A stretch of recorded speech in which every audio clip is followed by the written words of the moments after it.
Welcome to Artzenu, where we tour and travel through our homeland, through Israel. Join us on this week's amazing adventure.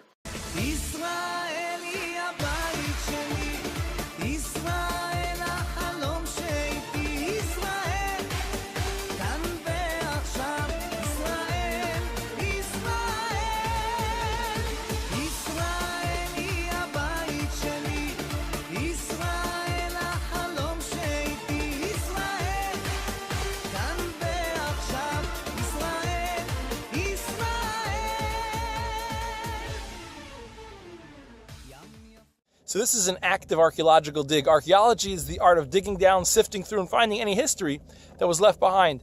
We're here in the City of David National Park, halfway up the eastern slopes of the City of David, above the famous Gihon Spring, the heart of ancient Jerusalem, where the Israel Antiquities Authority has been excavating several buildings from the latter part of the Iron Age, the period of the Judean kings during the First Temple.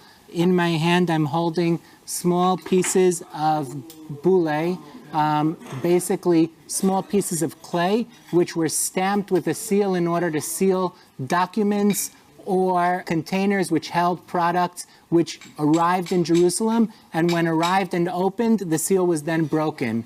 The earlier seals have on them pictures, while the later seals have on them names. Many of the names that are on the seals we can recognize, for example, from the biblical texts. For example, on one seal, the name Pinchas appears. On another seal, we have the complete seal, which mentions Tu Achiav, the son of Menachem. And Menachem we know as one of the kings of Israel, and although Achiav is not a name that we know from the biblical texts, if we drop the Yud and it becomes Achav, Ahab, that's another name of an Israelite king.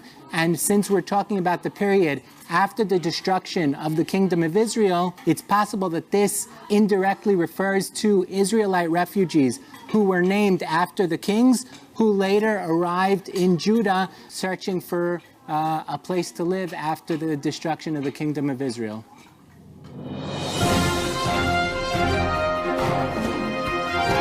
Archaeological breaking news just in from the old city of Yerushalayim. We go live to our reporter on scene. This is the back of the yeshiva Birkat Torah, which was an extension of the yeshiva, but accidentally became an archaeological dig dating back to the time of the first Beit HaMikdash. Yeah, Rabbi Taggart, the yeshiva, was just here with us explaining that if you look, there's a little hole over there underneath the bridge. They were opening up the space between the Beit Midrash and this back room here to become the new Beit Midrash, and they uncovered this little hole and they were balancing out the floors. And they found all the way down in that hole, they found a tanner, an oven, and a vase, and a nair from the time of the first Beit HaMikdash. This far out this is the first find this far out away from the Kotel. We're about almost on the other side of the city from where the Kotel is. This is about the most southern corner of where the old city would have been in the time of the first Beit HaMikdash, right here in this archaeological dig, also known as the back of Yeshiva Birkat HaTorah. ארץ זבת חלב, חלב ודבש, ארץ זבת חלב, חלב ודבש, ארץ זבת חלב, חלב ודבש.